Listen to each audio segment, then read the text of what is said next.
Educación al Día, espacio alternativo y pluralista del equipo sindical de educadores demócratas de Antioquia. Dirección General, Omar Arango Jiménez. Escúchelo de lunes a viernes a partir de las 7:30 de la noche en los 1020 de emisora Claridad de Todelar. Somos comunicación, lucha y servicio.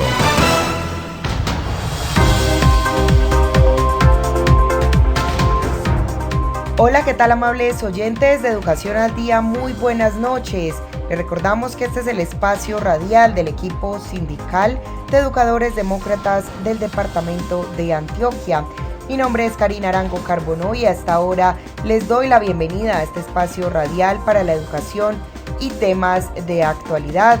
A esta hora saludamos a quienes nos sintonizan a través de www.educacionaldia.com.co, también a través de nuestro canal de YouTube Educación al Día. Les recordamos que estamos en cadena con Radio Farallones y la cadena HSCH. Bienvenidos.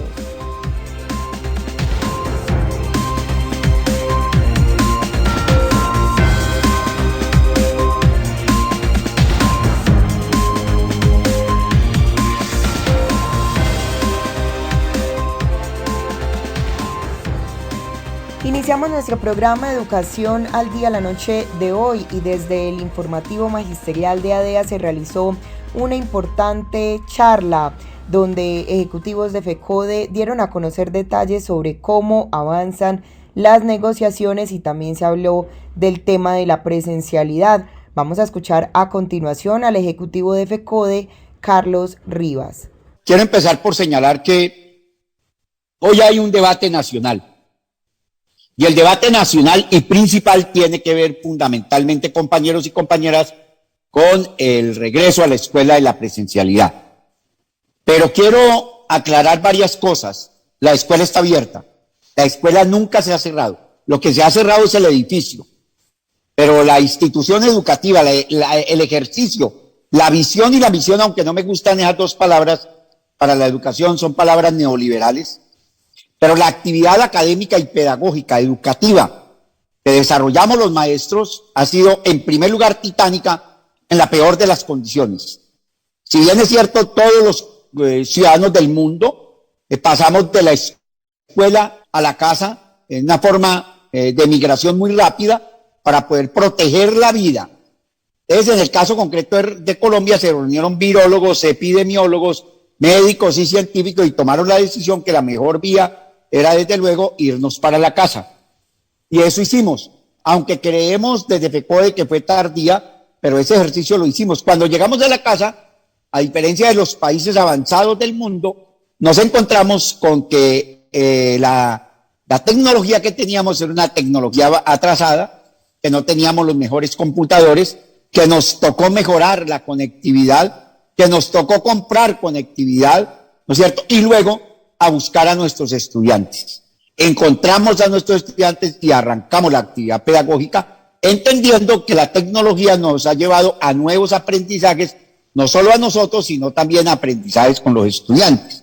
Y esto lo quiero decir porque la señora viceministra, de manera grosera, dijo que habíamos perdido el año escolar en el 2020.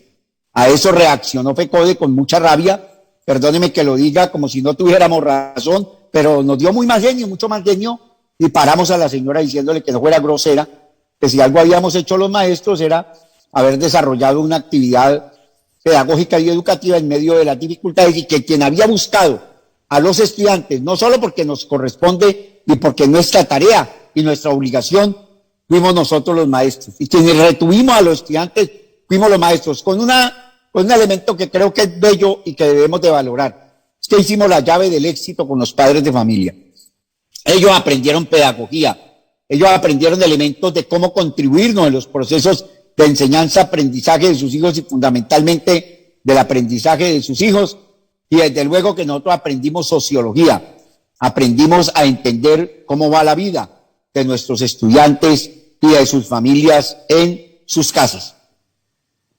Y quiero plantear esto, compañeros, porque llegamos a una situación muy crítica, donde los maestros tuvimos que flexibilizar el currículo, donde los maestros tuvimos que flexibilizar nuestra forma de evaluar, inclusive donde dijimos que el año pasado debería haber promoción con responsabilidad social.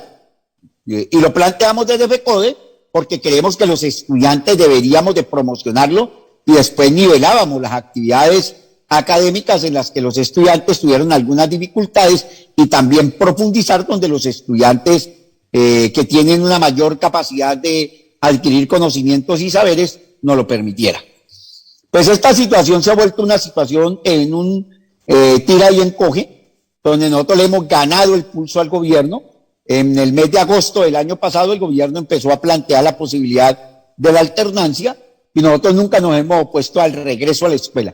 Lo que hemos dicho es que las condiciones que nos llevaron de la escuela a la casa, ¿no es cierto?, deben de mejorar para volver de la casa a la escuela. Porque si nos fuimos de la escuela para la casa para proteger la vida, el regreso de la casa a la escuela debe ser con el mismo propósito, el de proteger la vida. Creo, compañeros, que ese es el principal punto en el que nosotros debemos de tener una respuesta clara y política al gobierno con relación a por qué los maestros estamos planteando que hoy debe aplazarse el regreso a la presencialidad, a lo que me voy a referir más adelante. Entonces, primer hecho, no están garantizados los elementos ni de bioseguridad, ni científicos, ni tampoco los elementos de la alimentación diaria para nuestros estudiantes, fruto de que nosotros desde FECODE y desde el movimiento sindical y popular estamos peleando por la necesidad de que haya una renta básica, y si hay una renta básica, pues hay unas condiciones económicas propicias para las familias de Colombia, porque hay 5 millones de desempleados nuevos en Colombia. Esos 5 millones de desempleados impactan a las familias en las instituciones educativas, a los padres o al acudiente o a la persona que vive con el niño o la niña, el adolescente, el joven o la jovencita. O sea que la epidemia también impactó. Por eso es que no se llama epidemia, sino que se llama sindemia. Se llama sindemia porque es la sumatoria del virus con otras comorbilidades, pero también impacta la realidad social. El mayor número de muertos están en los sectores populares y en los sectores de la miseria en Colombia y en el mundo. Hasta la muerte debería ser democrática, que mueran igual número de pobres, igual número de ricos. Aquí parecería esto como una tragedia o como yo no sé, como de pronto una grosería al derecho a la vida, pero el derecho a la vida es para pobres y para ricos, y aquí tiene que nivelarse las condiciones. Entonces, cuando estamos proponiendo renta básica, es porque estamos protegiendo la vida de los padres de familia, que no salgan a las calles, a la economía informal, sino que le hagamos un cerco epidemiológico. Si eso hubiéramos hecho, compañeros, nos hubiéramos evitado lo que está ocurriendo hoy, que son más, casi vamos acercándonos a los 1.000 muertos diarios, a lo que me voy a referir más adelante. O sea, que las condiciones que nos llevaron de la escuela a la casa no están resueltas para podernos regresar. Primer punto. Pero sobre ese primer punto hay uno que tiene una escala de superioridad. ¿Cuál es? Pues efectivamente, compañeros y compañeras, ¿no es cierto?, el que tiene que ver específicamente con el de la vida. O sea, a nosotros lo que más nos interesa, compañeros, es cómo protegemos la vida. Y la vida la protegemos en la medida en que somos capaces de demostrarle al gobierno que efectivamente el gobierno nacional no ha tenido los elementos suficientes para poder garantizar lo que está ocurriendo con las dificultades de carácter familiar. El cálculo que tenemos, compañeros y compañeras. La pandemia desencadenó sin duda una deserción escolar nunca antes vista en el país. A propósito de este tema, el ejecutivo de FECODE, Carlos Rivas, también se refirió. El cálculo que tenemos nosotros de la deserción escolar es muy cercano, pero muy cercano, entre la universidad pública y nosotros, es que efectivamente el número de estudiantes que han desertado es específicamente lo que tiene que ver alrededor de 700,000 estudiantes que hayan perdido la posibilidad del ingreso a la educación pública. Entonces, esto nos lleva, desde luego, compañeros, a entender que lo que tenemos aquí nosotros es una gran dificultad para poder entender que hoy el regreso es un regreso inseguro, y ese regreso inseguro nos llevaría, desde luego, a una serie de circunstancias que lo que permitirían es que vamos a ir a la muerte de nuestros estudiantes y esa situación es muy, pero muy delicada para nosotros. Entonces, ¿qué estamos señalando? Que no hay las condiciones reales. Bueno, pero los maestros nos dirán, sí, profesor, eso es lo que usted dice, pero es que hay una amenaza del gobierno con relación a la resolución 555, ¿no es cierto? Y a la directiva ministerial 05, y nosotros le decimos, sí, compañeros, ustedes tienen toda la razón frente a esa situación, y desde luego que eso nos lleva a nosotros a que repensemos la realidad de lo que está ocurriendo hoy en el caso concreto de la situación epidemiológica que hay para Colombia. Entonces, nosotros, ¿qué estamos planteando? Estamos planteando a los maestros de Colombia. Oiga, compañeros maestros, ustedes están esperando una directriz de FECODE y tienen toda la razón con relación a esa situación.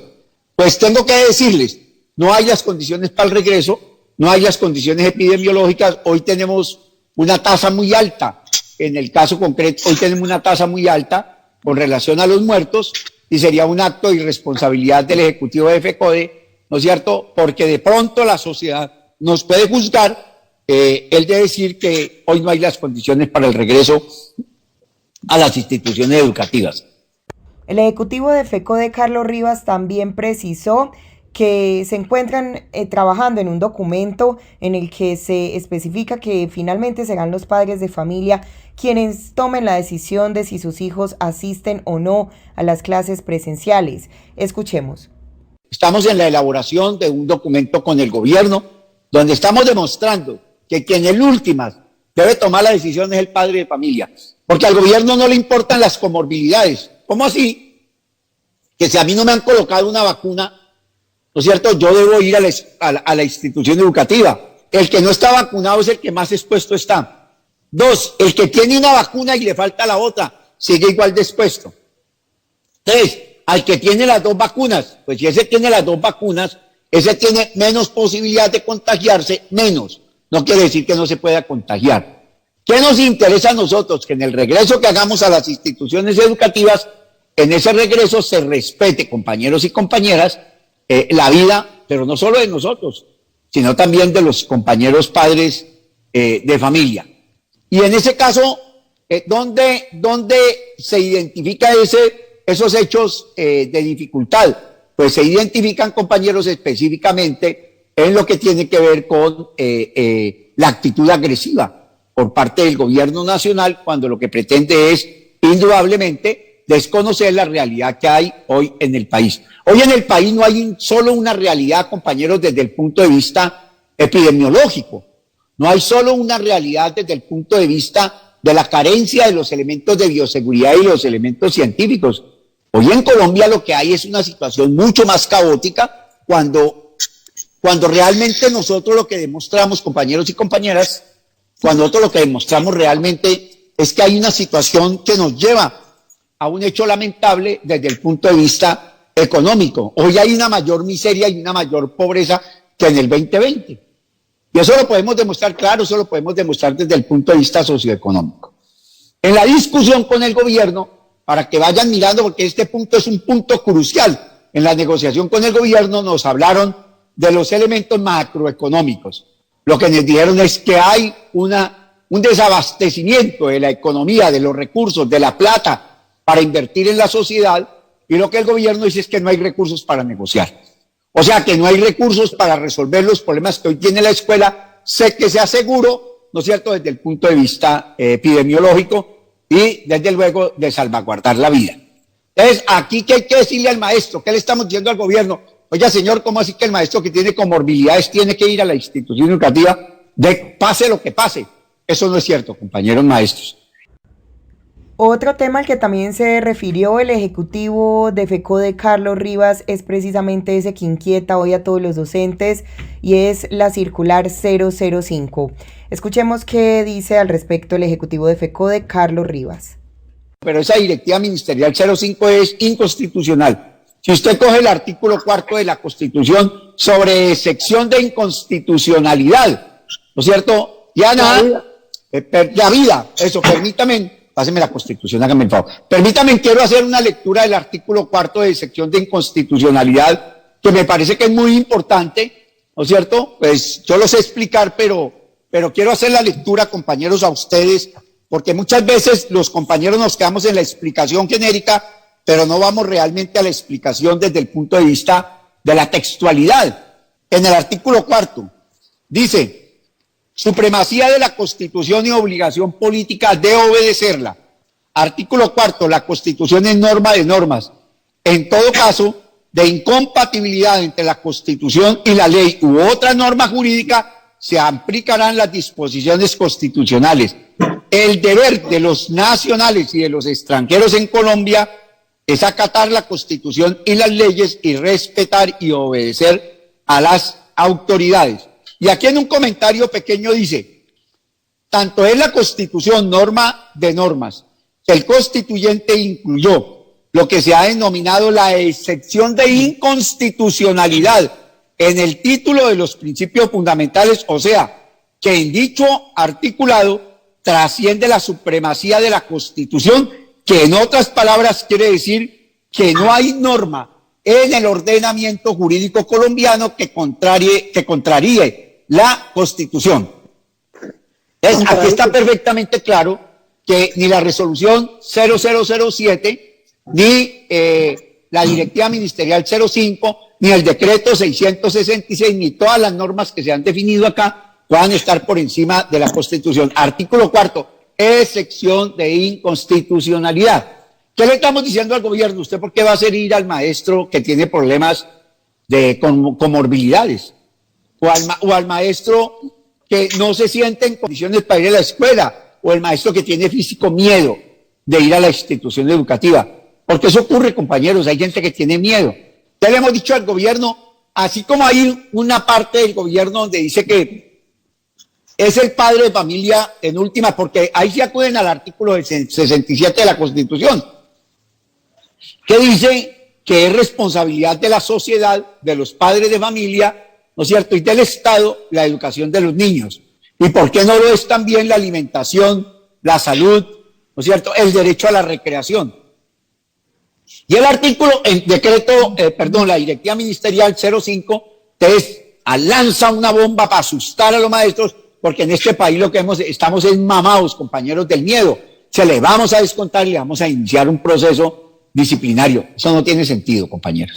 Exigimos el retiro de la reforma a la salud y de los proyectos que atentan contra los derechos de los colombianos. Negociación del pliego nacional estatal y del pliego de peticiones del magisterio ya. Por el respeto de los derechos humanos, por la vida, la paz y la democracia, el paro nacional continúa. Unidos vamos con FECODE. Estamos de vuelta aquí en nuestro programa Educación al Día esta noche, escuchando a partes de la conversación realizada entre algunos ejecutivos de FECODE en el informativo magisterial de ADEA, en el que dieron a conocer detalles sobre cómo avanzan las negociaciones y el tema de la presencialidad.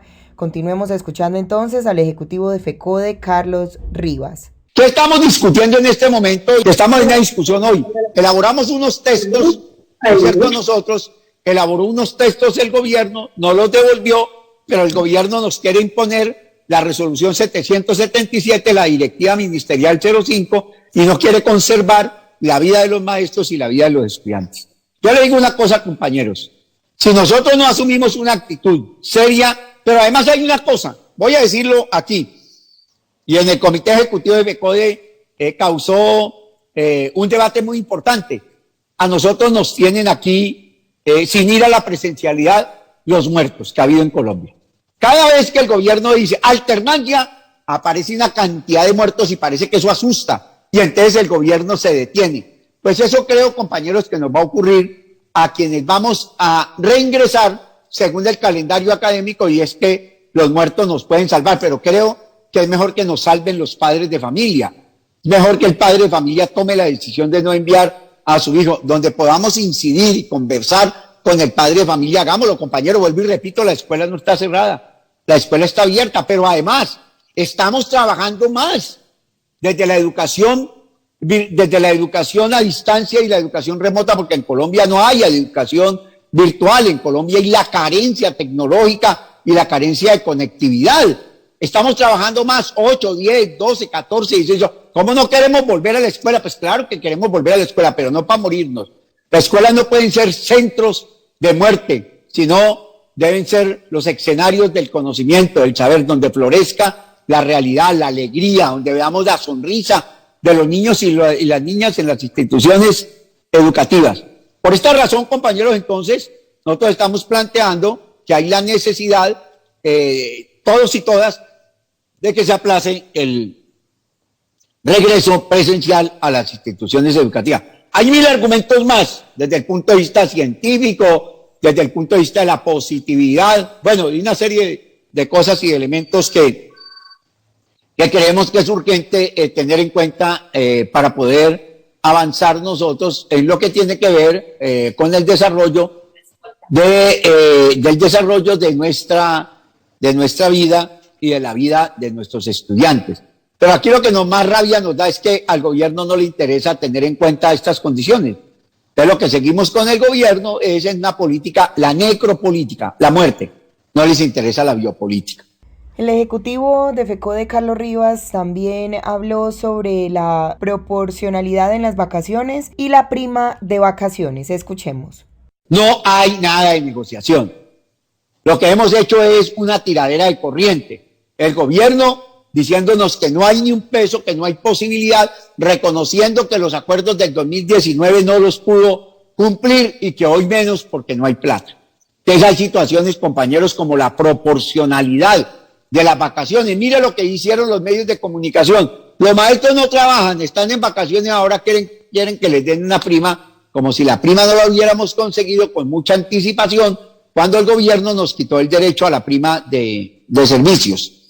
Entonces, ahí estamos trancados, el gobierno dice que no hay recursos, pero a la prima de servicio, entonces el gobierno ahora le quiere colocar una serie de talanqueras porque frente a la proporcionalidad, el gobierno quiere colocar como unos condicionamientos. Con relación a la bonificación pedagógica, igual, el acuerdo que se hizo es que vamos a pasar del 15 al 19%, el gobierno dice que no hay plata, y lo más grave es para los cursos de formación para los 8.000, donde el gobierno está diciendo que ellos se mantienen en la decisión del Consejo de Estado, donde dice que los acuerdos entre FECODE y el gobierno finiquitaron el 31 de diciembre del 2020, situación que no es cierta. Esos son lo que hemos avanzado en la discusión.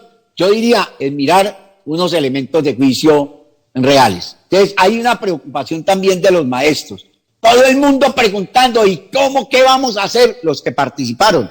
Porque mire la situación tan simpática aquí. Hay compañeros que estaban por el celular en la actividad sindical y por el computador en la clase con los estudiantes.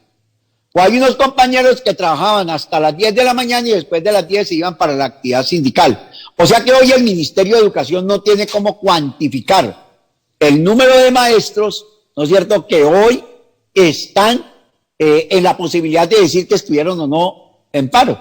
No hay la posibilidad. Esa situación nos ayuda a nosotros, porque es que nadie, ni siquiera FECODE ni los sindicatos regionales, podemos cuantificar cuántos fueron los maestros que estuvieron participando en las actividades de carácter sindical, de carácter social y de carácter político, porque lo que hubo con la explosión social es un hecho político de rechazo a la política del Estado. Entonces todo el mundo andaba muy preocupado, ¿qué vamos a hacer si nos van a poner si nos van a hacer un proceso? No, compañeros, hoy el gobierno, el afán que tiene el gobierno es cómo regresamos presencialmente a las instituciones educativas.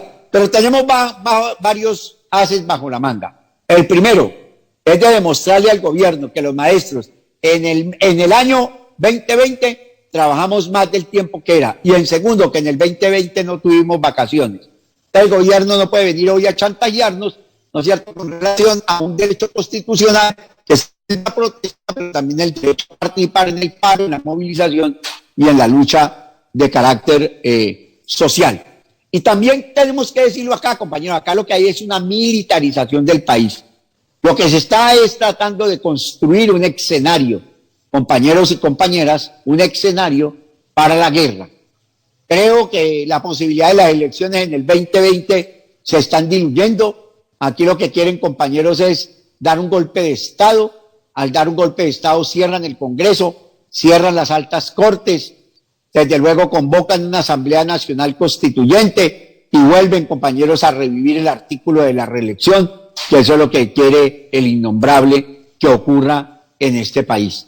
Y decirles, compañeros y compañeras, aquí lo que ha habido es unidad. El gobierno ha pretendido desprestigiar el conflicto social que se dio desde el 28 del mes de abril, ¿no es cierto?, hasta los primeros días del mes de junio, para decirle a la gente que movilizarse y que luchar no significa nada, cuando lo que hay son unos atropellos. Cuando logramos cosas como derrotar la reforma tributaria, cierto que hoy nos tendría a los maestros en los peores de los mundos, porque nos iban a gravar los salarios de 1.600.000 en adelante, las primas también, donde, compañeros, nos iban a congelar por 5 años los salarios, donde por 5 años iban a congelar la planta de personal, donde por 5 años no iban a haber ascensos ni reubicaciones, a pesar de que los compañeros del 1278, muy a pesar, hoy tienen congelado el escalafón.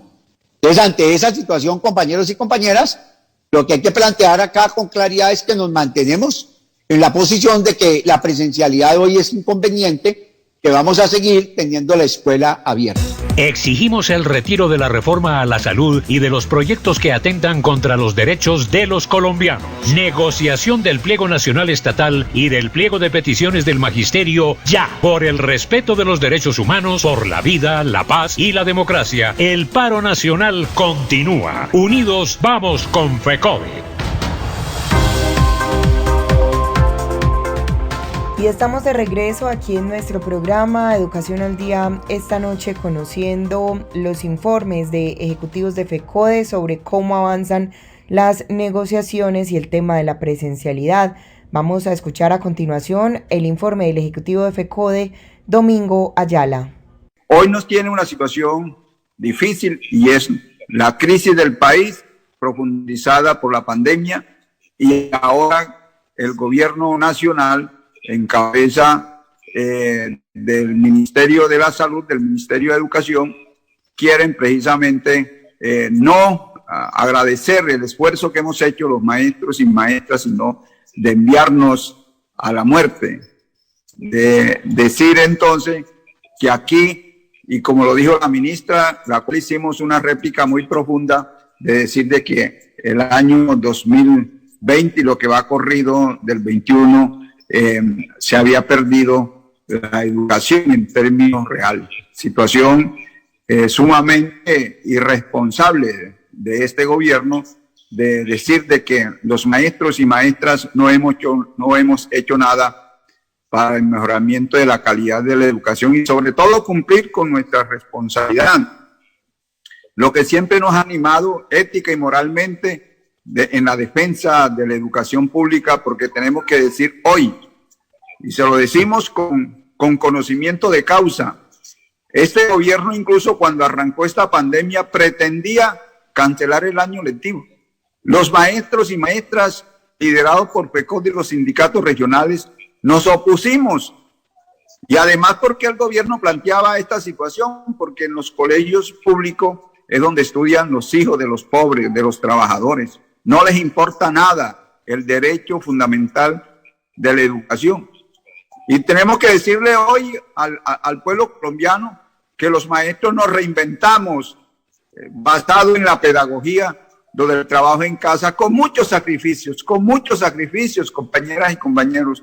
A mí me consta esta situación difícil cuando de pronto un estudiante a la 1, a las 11 de la noche llama al maestro cuando consigue un celular o consigue un computador prestado. Y ahí está el maestro. El maestro en esta metodología ha trabajado 8, 9, 10, 12, casi uno dice las 24 horas, porque a veces el descanso está pendiente a ver qué estudiante le puede responder tarde en la noche. Ha sido un trabajo de verdad meritorio. Aquí este gobierno no va a reconocer, compañeras y compañeros, este trabajo que hemos hecho los maestros y maestras de Colombia para salvar la educación pública y generarle la garantía a los padres de familia y estudiantes. De nuestros sueldos, ustedes saben, compañeras y compañeros, que se ha tenido que mirar lo de la conectividad, lo de las tecnologías, en fin, todo ese gran esfuerzo. Y en medio de esta situación difícil que viven hoy las familias colombianas en el sentido de la situación del desempleo, de la miseria, y cada familia haciendo los esfuerzos de buscar una conectividad para que sus hijos puedan continuar en este proceso de enseñanza-aprendizaje. Podemos decir hoy, compañeras y compañeros, que debemos sentirnos orgullosos, los maestros y maestras, de haber hecho este gran esfuerzo. Solo nosotros mismos tendremos el reconocimiento a conciencia del trabajo que hemos hecho para mantener el derecho a la educación pública en estas condiciones difíciles que estamos viviendo en Colombia. Y uno mira la situación, compañeras y compañeros, de cómo es el origen de esto. No se nos puede olvidar que antes de la pandemia, un 21 de noviembre, se desarrolló un paro nacional que incluso era de 24 horas y luego toda la situación de explosión social que se da por la situación de un modelo de desarrollo que ha llevado a la miseria, a la desigualdad, a la falta de oportunidades, fundamentalmente a los jóvenes, y que han entendido la necesidad de luchar por un futuro en mejores condiciones de dignidad. El ejecutivo de FECODE, Domingo Ayala, también destaca la importancia de estas jornadas de movilización y los logros que se obtuvieron tras 2 meses de constantes marchas y movilizaciones. Y ese paro incluso es importante, porque ese paro se convirtió en acciones permanentes de lucha. Y aquí nace una nueva contextualización de paro. El paro no es entendido en forma clásica de interrupción de las actividades laborales. Se trata de las acciones de movilización y protesta. Y así se llama, paro. Los jóvenes no están trabajando, la inmensa mayoría, los indígenas, los campesinos, pero dicen estamos en el paro nacional. Y eso es muy importante de seguirlo manteniendo. Y incluso en el caso de FECODE, cuando inició esto el 28 de abril, participamos de las actividades y en aras de fortalecer y buscar la negociación del pliego de emergencia, redoblamos los esfuerzos de la suspensión de las actividades académicas, pedagógicas y escolares. Ahí hicimos un gran aporte porque el resto de trabajadores del Estado y de sectores privados no generaban paros laborales, sino que simplemente participaban en las movilizaciones, y así lo hacían también y lo han hecho los jóvenes que heroicamente hoy todavía continúan enfrentándose a esta situación del país, buscando mejores condiciones de vida y laborales para el futuro. Por eso es importante esto.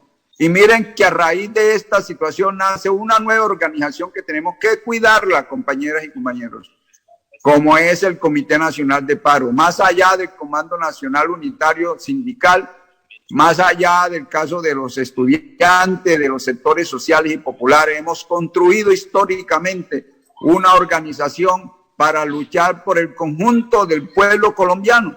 Y esta organización se llama Comité Nacional de Paro. Hay que mirar, hacer todos los esfuerzos para mantener esa estructura que creo que desde la década del 70, cuando se realizó un paro nacional, nunca se había configurado una organización que necesitamos mantener. Y aquí el esfuerzo de la CUT, de FECODE, de cada uno de nosotros, en que se conserven esos comités nacional de paro, comités departamental, regional, porque allí están toda una serie de aspectos organizativos. Hemos aprendido de la lucha.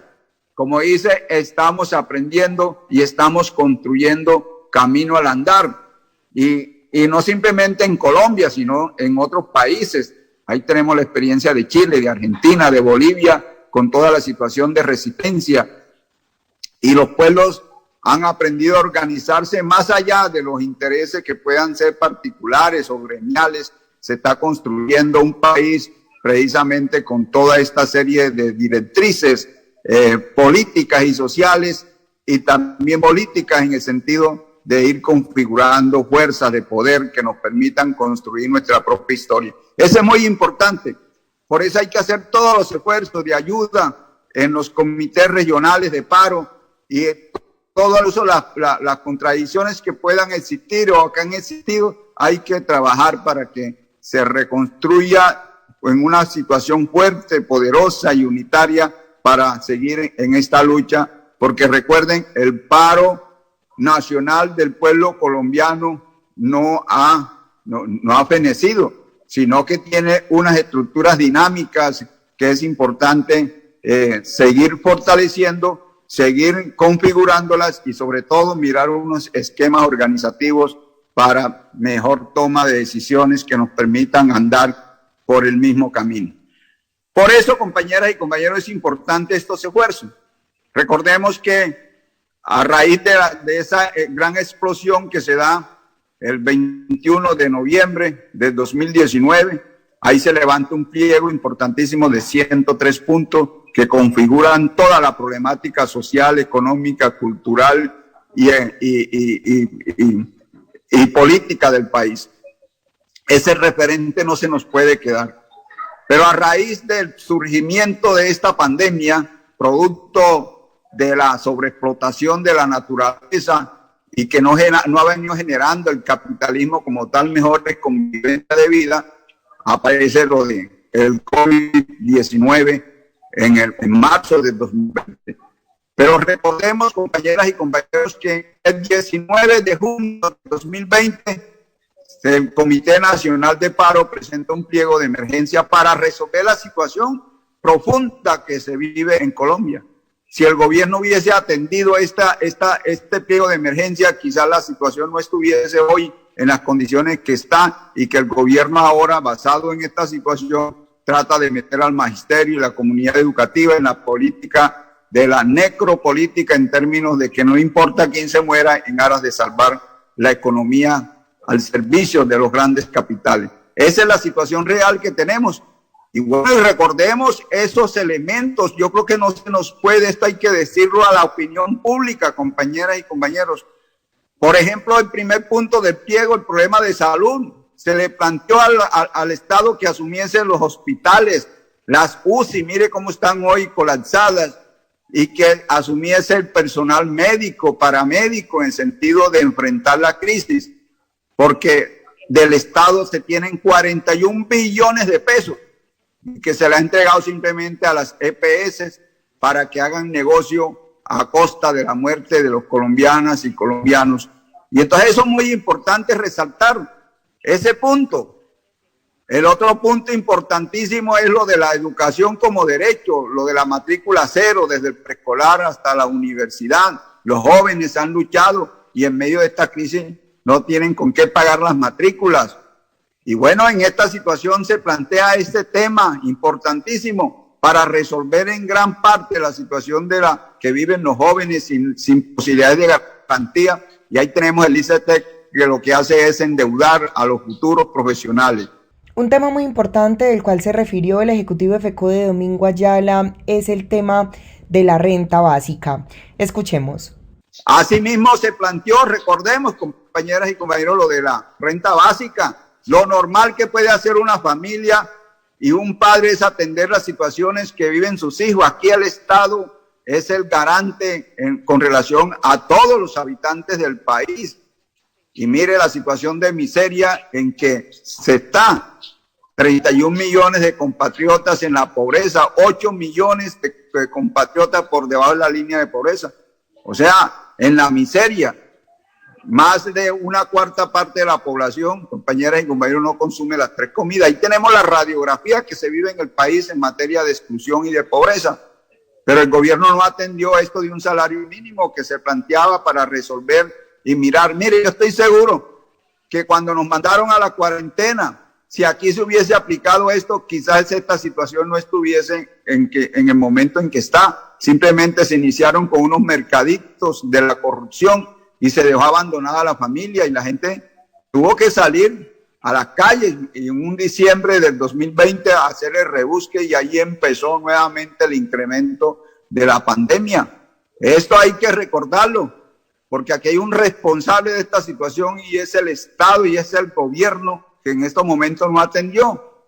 Incluso se planteó lo que tenía que ver con la reactivación económica de las pequeñas y medianas empresas. No atendieron esto, sino que dejaron simplemente a la deriva y en la situación de desesperanza que se ha planteado.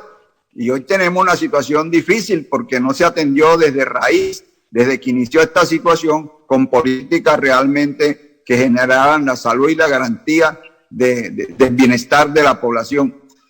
Pero también recordemos, incluso habíamos dicho, había que mirar el problema de la deuda externa. Ahí tenían unos recursos. Hoy la deuda asciende a más de 162.000 millones de pesos. Desde que inició la pandemia hasta acá, que eran de 142.000 millones de pesos, hoy está en 162.000 millones de pesos. A los bancos le dieron 10 billones para reactivar la economía y usted sabe que esos bancos no le facilitan recursos a empresas quebradas. Y ahí tenemos la situación del desastre del desempleo en Colombia. Y la otra situación que se planteó, recordemos, compañeras y compañeros, algo importantísimo que se está viviendo, es que esto no ha pasado. El problema de los arriendos.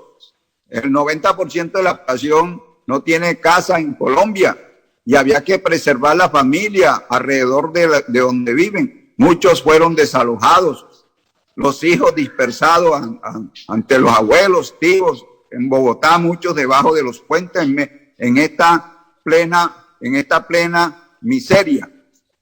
Por eso es importante resaltar esas propuestas que eran clave, el problema del pago de los servicios públicos. Si no hay con qué comer, menos con qué pagar arriendo y servicios públicos. Se hubiese conservado la familia que hoy está totalmente dispersa. Un Estado que no ayude a mantener la familia es un Estado fallido, compañeras y compañeros. Y el caso de los derechos de la mujer, afectada por esta situación de la pandemia y más en la situación de guerra que ha desatado este país con relación a la violación de las mujeres, de las jóvenes.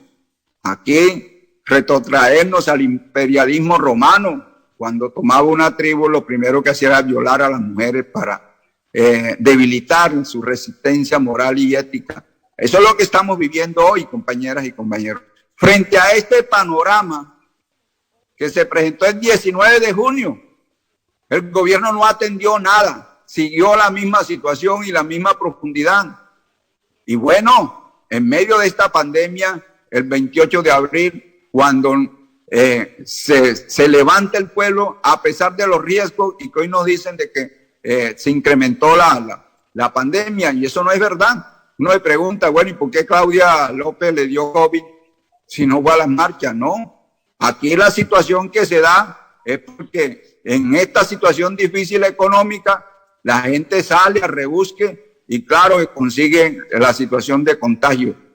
Y bueno, y en esta lucha, que queda claro incluso es que el gobierno no respondió a estos requerimientos, sino que trató de resolverlos con leyes lesivas como la reforma tributaria que afectaba a todos los colombianos y colombianas, a los pobres, a los trabajadores, a los maestros los ponía a tributar cuyo ingreso de 1.600.000 pesos, pero además congelaba los salarios de los trabajadores estatales. Aquí hubiese hecho triste incluso las pequeñas cosas que hemos logrado con la luz, la nivelación salarial, la bonificación pedagógica y otros aspectos. Otro tema del cual habló también el ejecutivo de FECODE, Domingo Ayala, es la respuesta del gobierno frente a la crisis de salud que vivía o que vive actualmente en nuestro país a causa del COVID-19 y fue emitir y radicar el proyecto de ley 010. Escuchemos. Pero no simplemente eso respondió el gobierno.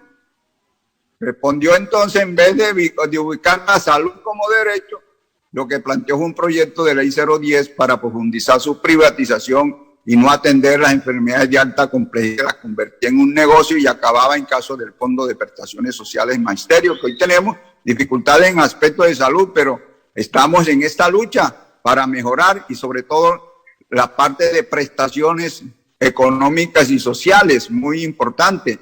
El día que tengamos aquí la salud como derecho garantizada directamente por el Estado en los hospitales y clínicas, donde el Estado nombre a los médicos, los paramédicos, las farmacias, no tendríamos razón nosotros de estar en esta lucha de exceptuarnos. Necesitamos eso que se concrete.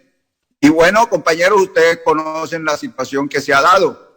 Esos dos proyectos de ley, compañeras y compañeros, hacían triza nuestro bienestar. Luchamos y lo derrotamos. Hay dos formas de lograr. Una, con la acción y la presión para lograr precisamente hundir esos proyectos.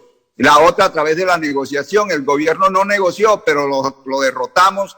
Incluso recordemos que ahí también hace algo muy importante de la exigencia nuestra, es la democratización de la vacuna, que se empieza a dar, pero no está completa en el caso del magisterio. El gobierno anunció lo de la matrícula cero y luego hundió el proyecto de ley en el Congreso. Eso significa la doble moral de este gobierno, y esto tiene que llevarnos, incluso en lo que ha dicho Carlos Rivas, cómo somos poder desde el Congreso y podamos nosotros mismos conducir nuestros propios destinos. Eso es importante, compañeras y compañeros, para que lo tengamos en cuenta como referente de lucha que hemos venido dando. Y bueno, ustedes saben que aquí arrancó la lucha en el caso nuestro. Se presentó el pliego el 26 de febrero, pero recordemos que el mismo gobierno nos llama a negociar, pero no lo hacía por privilegiar al magisterio, simplemente para debilitar el paro nacional. Y aquí necesitamos nosotros meterle con fuerza a ese paro nacional. De igual manera lo hicieron las centrales. Ahí se está discutiendo. Ya al final yo les digo cómo va. Ya el compañero Carlos Rivas ha planteado las enormes dificultades que se están dando en este proceso de negociación.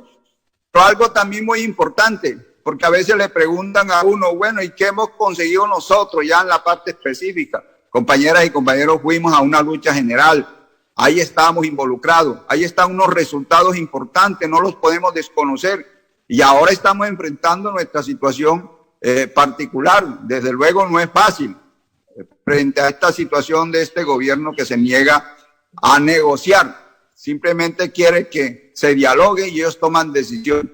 Esa es la situación de un gobierno de extrema derecha, fascista, que dice: escucho al pueblo, pero tomo mis decisiones de acuerdo a lo que ellos miren, de acuerdo a su política. Hoy entonces estamos en esta situación. Ustedes recuerdan, compañeras y compañeros, una Junta Nacional con la potestad para reorientar la táctica. Se planteó lo de inicios de actividades académicas y pedagógicas.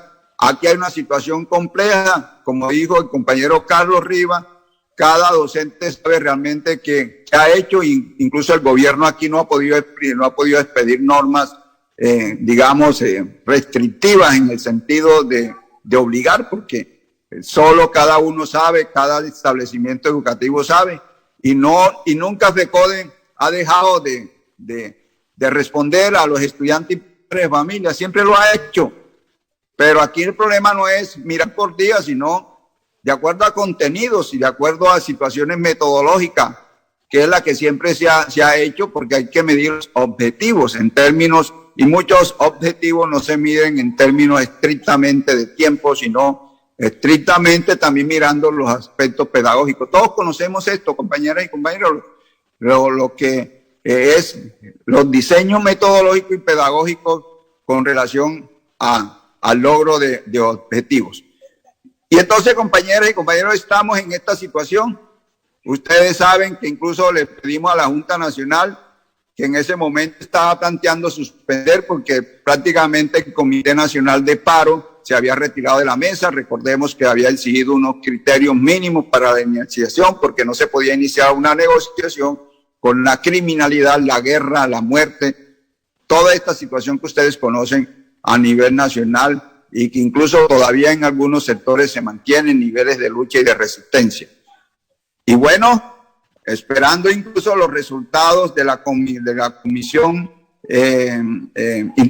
Interamericana de Derechos Humanos, hay unos avances, pero necesitamos que este gobierno lo condenen como un gobierno genocida, criminal, contra la protesta y la dictadura que de alguna manera han venido aplicando y la estigmatización que hemos sido sometidos los dirigentes del magisterio, de FECODE, de los sindicatos filiales. Es una situación dura que estamos afrontando frente a este gobierno. Según el ejecutivo de FECODE, Domingo Ayala, hasta ahora no hay un acuerdo con el gobierno nacional. Escuchemos. Pero algo también quiero decirle a ustedes. Se inicia la negociación el 16 de junio. Aspectos como decretos que simplemente requerían ya la firma para ello, el gobierno en esto viene dilatando. Queremos decir que hasta ahora no tenemos acuerdo en términos de los 8,000 cursos de los docentes del 1278. El gobierno viene expresando que hay una sentencia del Consejo de Estado y como tal prescribe derechos. Imagínense, eso viola el convenio 151 de la OIT, lo mismo que la ley 411 y lo que tiene que ver con el decreto 160 que obliga al gobierno a sentarse a negociar los pliegos de los trabajadores estatales. Y ahí está esa catadura. O sea, se genera alianzas con el Consejo de Estado para desconocer derechos.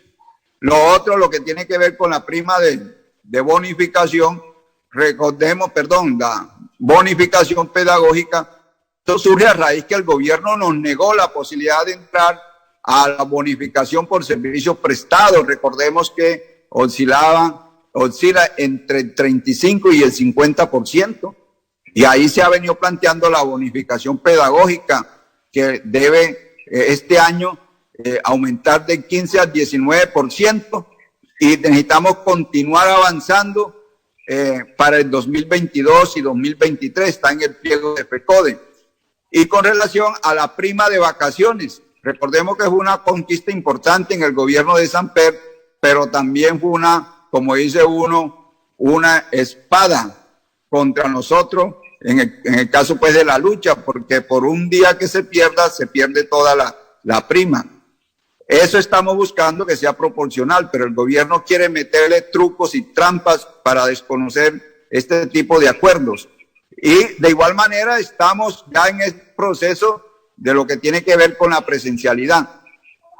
Difícil esto porque el gobierno, a pesar de que FECODE ha presentado documentos, incluso contra todas esas directivas ministeriales que se han contra la resolución 777 del Ministerio de Salud, compañeras y compañeros, el gobierno lo que pretende es imponer esos criterios, y aquí no importa quién se muera, de meter a todo el magisterio y la comunidad educativa a la presencialidad sin cumplir con las condiciones de bioseguridad e infraestructura que se requieren, lo mismo que la vacunación total. Quiero decirle que nosotros hemos venido presionando desde el fondo como delegado de FECODE y FECODE mismo para que la vacunación sea total. Que hay maestros que han expresado que no quieren vacunarse. Bueno, es un asunto respetable, pero aquí necesitamos buscar. Nosotros yo creo en la ciencia y la tecnología. Antes duraba una vacuna sobre un virus o una bacteria 10, 15 años. Ahora con el desarrollo de la ciencia y la tecnología, claro que eso en Colombia no ha pasado. Hoy estamos peregrinando este gobierno que nos regalen vacunas, mientras en muchos países ya tienen las vacunas, como el caso de Cuba, que lleva más del 90% de la población vacunada. Aquí los laboratorios del Estado, yo recuerdo el Elkin Patarroyo, cuando se dio la vacuna sintética de la malaria, pero eso lo desmanteló todo este modelo neoliberal que convirtió la salud en una mercancía, y hoy estamos sufriendo en carne propia esta situación de falta de la vacuna como elemento científico que se ha construido a través de la humanidad para enfrentar los virus. Estamos entonces, compañeras y compañeros, en esa situación de la discusión. Ya se han elaborado varios textos. Nosotros enviamos la propuesta nuestra en el sentido de que el regreso a la presencialidad sea progresivo, que en la medida en que cada sede, no en cada establecimiento educativo, cada sede porque puede ocurrir que exista un establecimiento educativo que la sede principal tenga buenas condiciones, pero las otras sedes no están. Entonces lo que estamos planteando es que en cada sede se haga una revisión de acuerdo a los elementos de bioseguridad. Recordemos que nosotros expedimos la circular 05, donde ahí están los elementos de bioseguridad. Recuerda que muchos dijimos, le sugerimos que hicieran las encuestas y miraran qué elementos tenían y qué hace falta. Allí en esas encuestas, de acuerdo a esos elementos, alrededor del 85% no cumplen con los elementos que se requieren. Y máximo el problema de la distancia de 1 metro. No se pregunta si un grupo que estaba antes de 30 estudiantes, para conservar la distancia de 1 metro, solo tiene capacidad para 15. Y la pregunta es, bueno, ¿y los otros 15 cómo se resuelve? Nosotros estamos en desacuerdo que se aplique alternancia. Nosotros estamos diciendo que aquí hay 2 términos, que son unos términos pedagógicos muy claros. Uno tiene que ver, compañeras y compañeros, con la presencialidad de estar ahí. Y presencialidad no significa que vamos a abrir la escuela está abierta. Hemos venido cumpliendo en medio de las situaciones. Bueno, lo que estamos diciendo es, bueno, ¿cómo se resuelve eso? Y entonces el gobierno pretende decir que se resuelve con alternancia. La alternancia no es una figura de tipo pedagógico, nada, eso es un invento que no tiene ningún tipo de sustento científico en el sentido de lo que ha desarrollado la pedagogía a través del desarrollo de la humanidad. Y entonces estamos hablando que esa situación, ¿cómo se resuelve? Tiene que mirarse el problema del trabajo en casa, que es lo que nosotros hemos acuñado producto de esta experiencia en medio de esta situación difícil. Y bueno, la otra situación es cómo hacemos con el transporte escolar. Estamos diciendo, listo, conservemos 1 metro, pero los niños cuando van en un bus, como en el caso de Transmilenio en Bogotá, que ha sido poco de contaminación, van pegados unos con otros. ¿Cómo es el lío de la burbuja de 4 niños en un establecimiento? Situaciones de fantasías que plantea el gobierno en esa directiva ministerial 05. Es un galimatía que no tiene sentido. Nosotros que estamos diciendo con mucha claridad, necesitamos asumir en forma progresiva. Miramos el estado actual de los establecimientos educativos, con unas verificaciones de los maestros, de los estudiantes, de los padres de familia, del sindicato, y que podamos decir, mire, aquí vamos avanzando.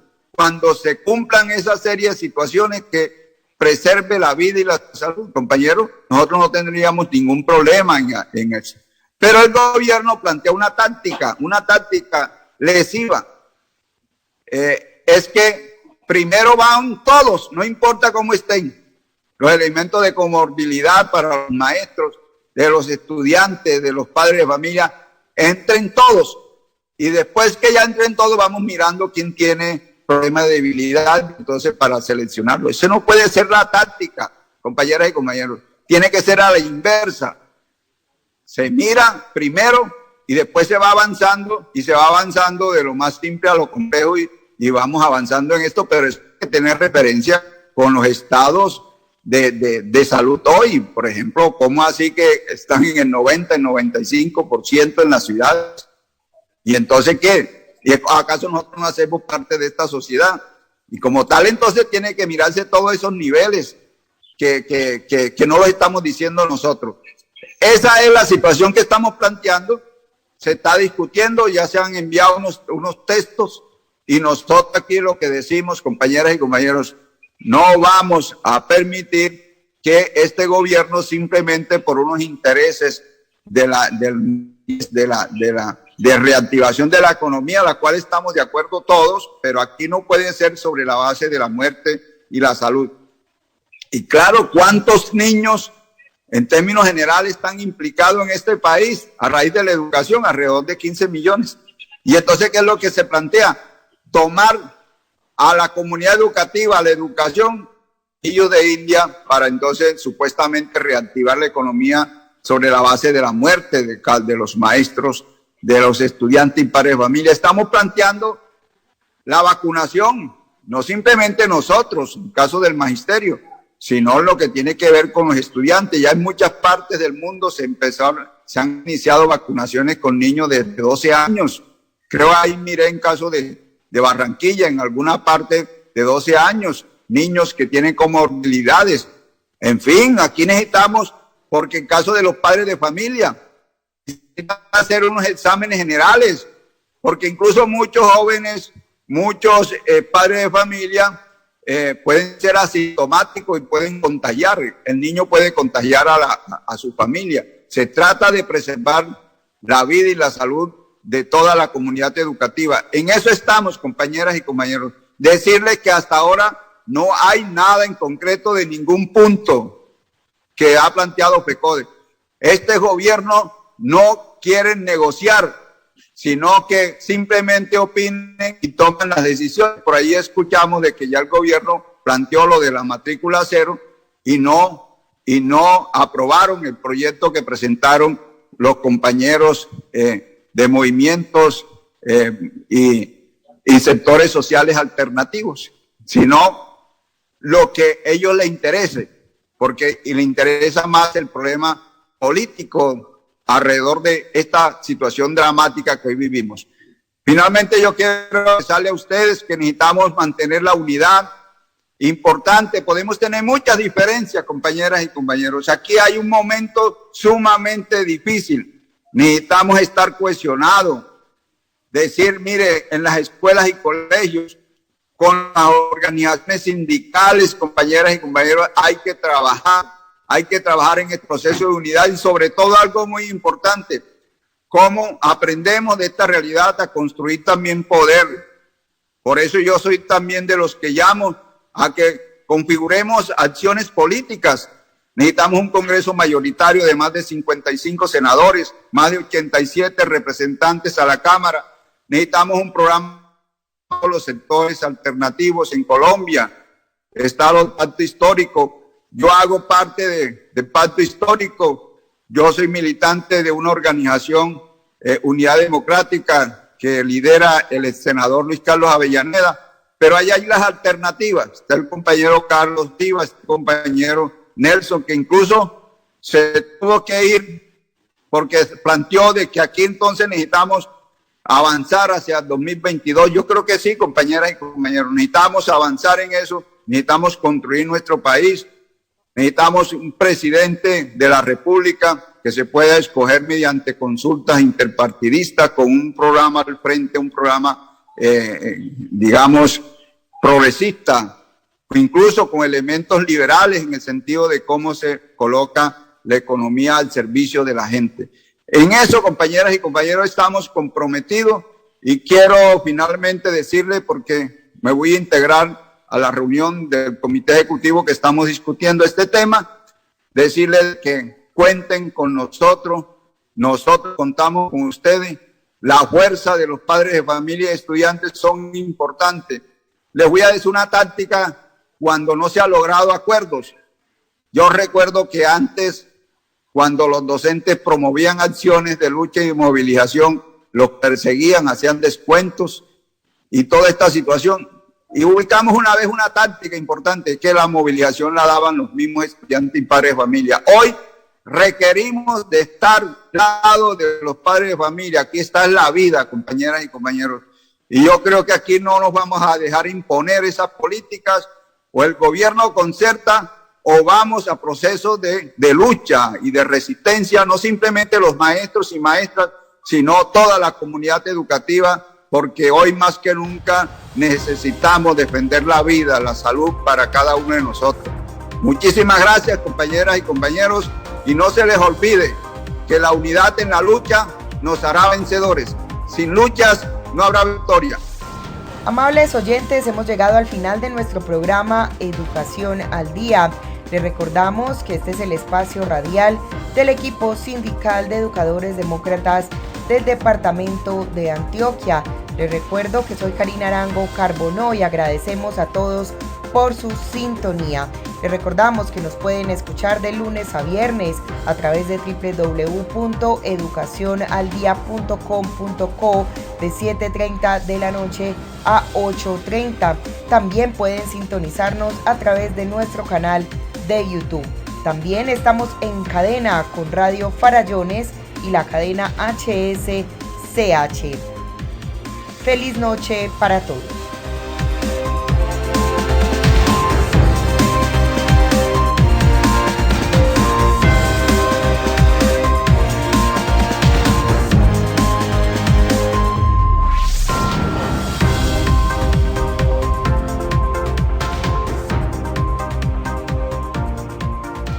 Educación al Día, espacio alternativo y pluralista del equipo sindical de educadores demócratas de Antioquia. Dirección General, Omar Arango Jiménez. Escúchelo de lunes a viernes a partir de las 7:30 de la noche en los 1020 de emisora Claridad de Todelar. Somos comunicación, lucha y servicio.